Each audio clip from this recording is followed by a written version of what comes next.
পরবর্তী অঙ্ক mx² plus nx plus l সমান 0 এই সমীকরণের মূল দুটির অনুপাত r হলে দেখাও যে r plus 1 whole square divided by r সমান n square divided by mn।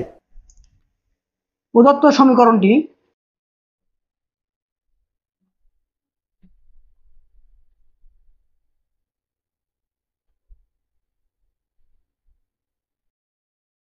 mx² plus nx plus l ধরি ইহার মূল দুটি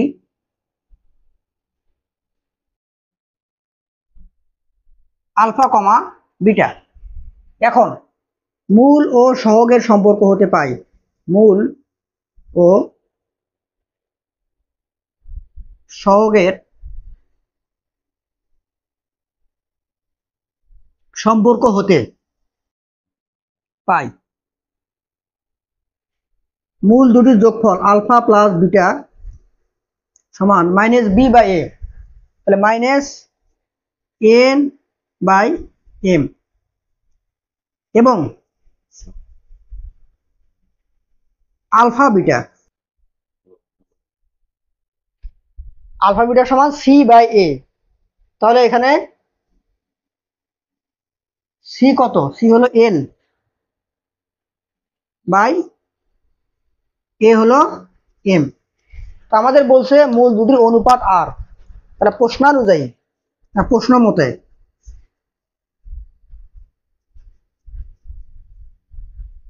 আলফা ইস টু বিটা সমান আর বা আলফা বাই বিটা এই অনুপাতের মান বলছে আর। তাহলে এখন আমাদের প্রমাণ করতে হবে যে বাম পক্ষ সমান ডান পক্ষ। আমরা প্রমাণ শুরু করি যে এখানে বাম পক্ষ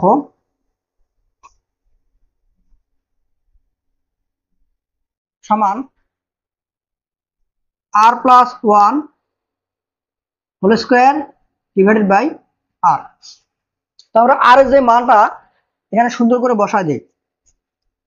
আর এর মান কত? Alpha by beta, alpha by beta plus 1 তারপরে স্কয়ার। ওকে, আর নিচে আমাদের আর এর মান কত? Alpha by beta. তো আমরা এটাকে লসাগু করি, তাহলে বিটা লসাগু করলে উপরে কত হবে? আলফা প্লাস বিটা আর নিচে আমাদের বিটা তারপর স্কয়ার। ওকে, আর যদি এটা আমরা ভাগটাকে গুণ করে দেই তাহলে হবে বিটা বাই আলফা। এখন এই আলফা প্লাস বিটা এর মানটা আমরা বসাই দেব। এটাকে আমরা একটু ভেঙে লিখি, দেখে লেখা যাবে যে alpha plus beta whole square by beta square into beta by alpha. Alpha plus বিটার মানটা বসে দেই minus N by M minus N by M তারপর স্কয়ার। আর এখানে একটা বিটা এখানে একটা বিটা, একটা বিটা কাটা যাবে, তার নিচে থাকবে শুধু আলফা বিটা। আচ্ছা, এই মানটা আমরা পরে বসাই দিব। আচ্ছা বসাই দিই, তাহলে এখানে হবে আলফা বিটা। আমরা এটাকে আরেকটু ক্যালকুলেশন করি, তাহলে আমরা এখানে লিখতে পারি যে বা না, এখানে সমান দিতে হবে যে minus N by M square. আর এই যে আলফা বিটা এই মানটা আমরা এখন বসাই দিই।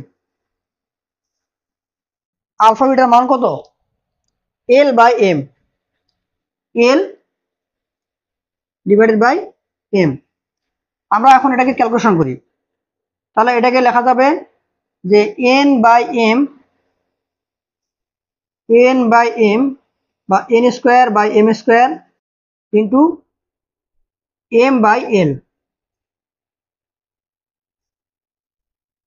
আমরা গুণ দিয়ে দিলাম, গুণ দিলে ভাগটা কি হবে? উল্টে যাবে, উপরে হবে এম নিচে হবে এল। ওকে, তাহলে আমরা এখান থেকে কি পাইলাম, তাহলে এখানে দুটো এম আছে, উপরে একটা এম কাটা যাবে, তাহলে উপরে থাকবে কি শুধু এন স্কোয়ার, এন স্কোয়ার, আর নিচে কি থাকবে শুধু এম আর এল।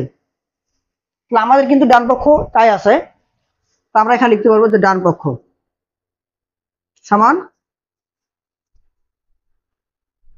ডান পক্ষ। আমরা প্রমাণ করে ফেললাম, এটা প্রমাণিত।